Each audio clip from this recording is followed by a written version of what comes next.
Assalamualaikum warahmatullahi wabarakatuh.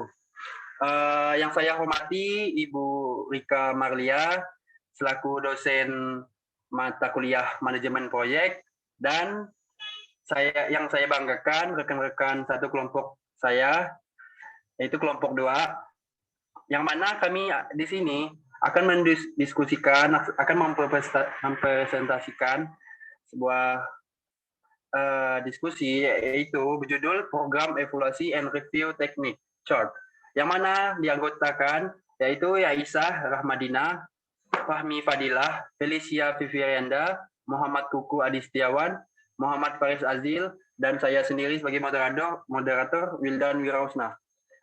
Yang untuk pertama akan dibacakan pengertian oleh kakak kita, kakak Cia. Silakan.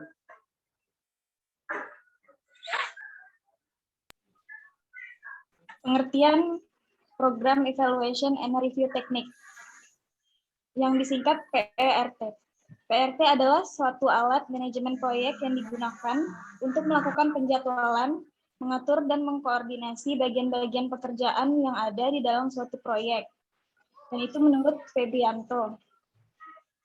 PERT merupakan singkatan dari Program Evaluation and Review Teknik atau teknik menilai dan meninjau kembali program. Teknik PERT adalah suatu metode yang bertujuan untuk sebanyak mungkin mengurangi adanya penundaan maupun gangguan produksi, serta mengkoordinasi berbagai bagian suatu pekerjaan secara menyeluruh dan mempercepat selesainya proyek, menurut Upadi. Lalu, ada juga menurut T. Hari Handoko. Menurutnya, PERT adalah suatu metode analisis yang dirancang untuk membantu dalam penjadwalan dan pengendalian proyek-proyek yang kompleks, yang menuntut bahwa masalah utama yang dibahas yaitu masalah teknik untuk menentukan jadwal kegiatan beserta anggaran biayanya, serta sehingga dapat diselesaikan secara tepat waktu dan biaya. Kemudian ada menurut Saleh Mubarak, ialah suatu kondisi yang berorientasi analisis jaringan teknik yang digunakan untuk memperkirakan durasi proyek ketika memperkirakan durasi kegiatan individu yang sangat tidak pasti.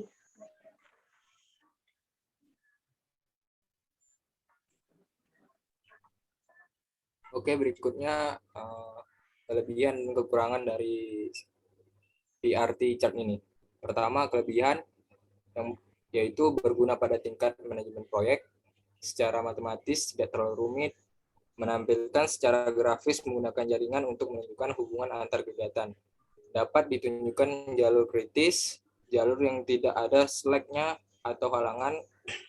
Kemudian dapat memantau kemajuan proyek, dapat diketahui waktu seluruh proyek akan diselesaikan, mengetahui apa saja kegiatan kritis, yaitu kegiatan yang akan menunda proyek jika terlambat dikerjakan, apa kegiatan non-kritis, kegiatan yang boleh dikerjakan terlambat. Kemudian mengetahui probabilitas proyek selesai pada waktu tertentu, mengetahui jumlah uang yang dibelanjakan sesuai rencana, sesuai dengan proyek tersebut. Kemudian terakhir, efisiensi jumlah sumber daya yang dapat menyelesaikan proyek tepat waktu. Kemudian kekurangan dari PERT chart ini, pertama, kegiatan proyek harus didefinisikan dengan jelas, hubungan antar kegiatan harus ditunjukkan dan dikaitkan, perkiraan waktu cenderung subjektif oleh perancang PERT, terlalu fokus pada jalur kritis, jalur yang terlama dan tanpa hambatan. Kemudian karakteristik dari PERT ini, dari langkah-langkah penjelasan metode PERT, maka bisa dilihat suatu karakter dasar PERT yaitu sebuah jalur kritis. Dengan diketahuinya jalur kritis ini, maka suatu proyek dalam jangka waktu penyelesaian yang lama dapat diminimalisasi. Kemudian yang kedua ada karakteristik proyek. Pertama, kegiatannya dibatasi oleh waktu, sifatnya sementara, diketahui kapan mulai dan berakhirnya. Kedua, dibatasi oleh biaya. Ketiga, dibatasi oleh kualitas. Dan yang terakhir, biasanya tidak berulang-ulang.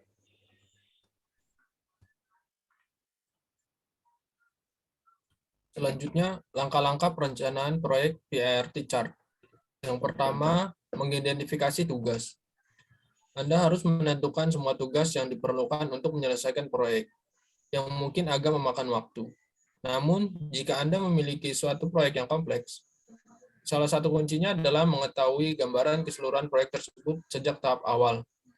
Tabel PRT chart akan membantu Anda mencatat urutan waktu dan aktivitas. Tabel ini bukan hanya berguna dalam tahap perencanaan, tetapi juga merupakan jadwal yang dapat menjadi acuan Anda selama proyek berlangsung. Di bawah ini adalah contoh tabel PRT. Yang kedua, menentukan urutan yang tepat. Penentuan urutan yang terbaik untuk mencapai hasil yang optimal dari masing-masing tugas. Dan pasti ingatlah bahwa Anda dapat menjalankan beberapa tugas secara bersamaan. Atur dependensi tugas dengan urutan yang masuk akal. Langkah ketiga yaitu memperkirakan waktu. Pikirkan berapa lama waktu yang dibutuhkan untuk setiap tugas. Dan tentukan waktu optimis, waktu pesimistis, dan ekspektasi waktu. Langkah keempat, yakni membuat diagram PERT. Buat tampilan visual dari proyek Anda. Diagram ini berfungsi sebagai diagram alir untuk memberikan petunjuk visual yang jelas mengenai urutan proyek. Bisa juga menggunakan diagram Gantt digital. Diagram harus terdiri dari simpul-simpul, dan masing-masing simpul menjelaskan sebuah aktivitas serta waktu optimistis, pesimistis, dan ekspektasi. Diagram PRT sangat bermanfaat bagi pengelolaan sebuah proyek karena menyediakan informasi sebagai berikut. Yang pertama yakni jangka waktu penyelesaian proyek, kemungkinan penyelesaian proyek sebelum tanggal yang ditentukan, tahapan kegiatan yang kritis, yang dapat berdampak langsung terhadap waktu penyelesaian proyek, kegiatan yang memiliki tenggat waktu relatif longgar yang seharusnya dapat dikelola sebagai tambahan waktu bagi tahapan kegiatan kritis. Informasi yang terakhir yakni tanggal kegiatan dimulai dan tanggal kegiatan berakhir atau periode program. Berikut ialah contoh yang sangat sederhana dari sebuah diagram PERT.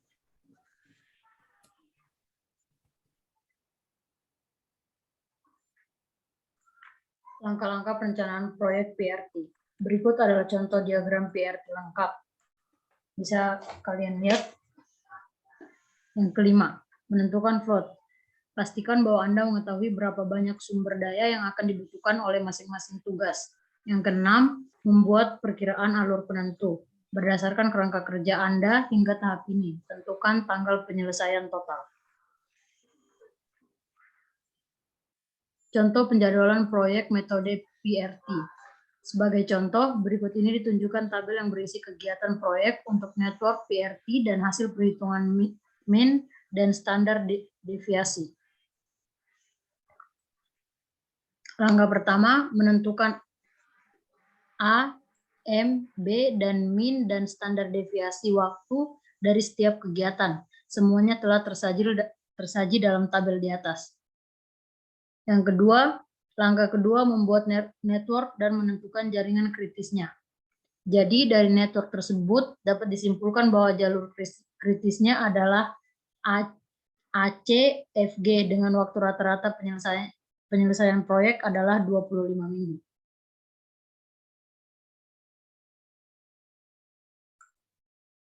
Langkah selanjutnya menghitung variasi waktu penyelesaian proyek, yakni 0,33 kuadrat ditambah 0,67 kuadrat ditambah 0,67 kuadrat ditambah 1 kuadrat sama dengan 2,0067. Sementara standar deviasi waktu penyelesaian proyek adalah sama dengan akar dari 2,0067 sama dengan 1,42.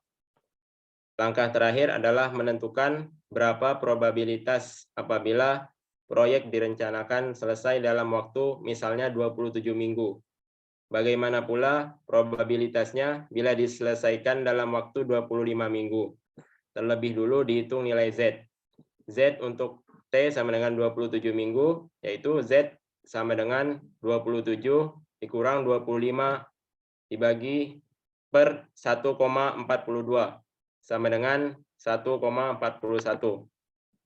Selanjutnya, melihat nilai probabilitas untuk Z sama dengan 1,41 pada tabel. Berikut adalah tabel distribusi Z. Z sama dengan 1,41 pada tabel distribusi normal menunjukkan angka probabilitas 0,92. Berarti probabilitas proyek dapat diselesaikan selama 27 minggu adalah 92%. Kesimpulan, PERT adalah suatu alat manajemen proyek yang digunakan untuk melakukan penjadwalan, mengatur dan mengkoordinasi bagian-bagian pekerjaan yang ada di dalam suatu proyek menurut Febrianto tahun 2011.